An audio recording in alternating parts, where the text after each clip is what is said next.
the ranking member, Senator Wicker. Thank you, Mr. Chairman, for that very fine and thorough statement. I very much appreciate that, and I want to thank our witnesses for being with us once again. The United States faces the most complex and daunting set of security challenges since the height of the Cold War.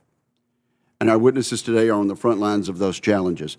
From the Chinese Communist Party's unprecedented military buildup, growing hegemonic ambitions, to Russia's brazen and unprovoked attack on Ukraine, our adversaries are testing American resolve.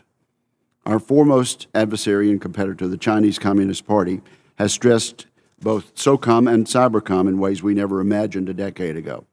Last year, General Nakasone said Chinese advances in cyber operations are unlike anything he has seen before. He also noted the People's Republic of China is a more difficult adversary than the Soviet Union because they are much more tolerant of risk. So this presents new challenges to our deterrence posture.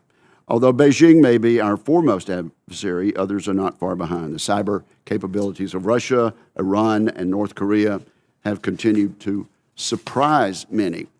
I would appreciate an update on DoD's work to implement a zero-trust architecture and provide defensive cyber tools across the department and the industrial base.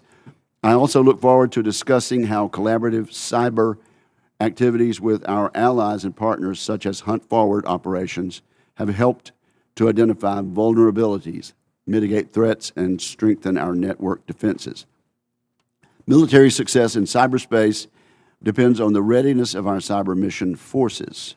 I hope to hear about how we can improve our cyber force readiness and accelerate development of cyber capabilities, particularly on the offensive side. General Fenton is no stranger to the determination of the People's Liberation Army.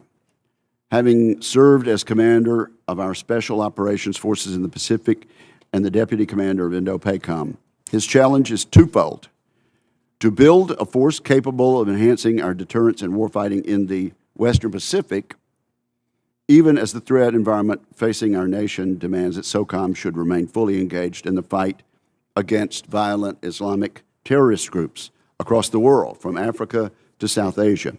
His command's work is critical to our country's security and is often the first to respond to our nation's most pressing, unforeseen emergencies.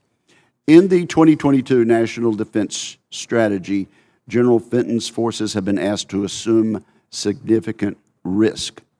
I think this committee will want to ensure his command is fully resourced to mitigate that risk to the degree possible. And I would also ask General Fenton and Mr. Mayor whether their authorities and resources in the upcoming year are sufficient for mission tasks. What is clear to me is that the role and importance of Special Operations Forces is only increasing as the nature and complexity of threats facing our nation increase. The resources we provide to Special Operations Command should reflect that reality.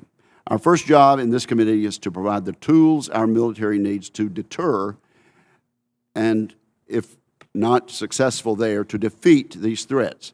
There's no doubt that continued real growth in the defense budget top line above inflation remains essential to our national security. This requires action now, not later. Our adversaries are not waiting, neither should we. This committee led the bipartisan charge to increase the defense budget in last year's cycle. Mr. Chairman, I frankly have little confidence that the administration budget request this year will be sufficient. If it is not, this committee will again need to step up to ensure that our military has the resources it needs to defend the nation. So thank you, Mr. Chairman, and thanks to our witnesses. Look forward to hearing from them.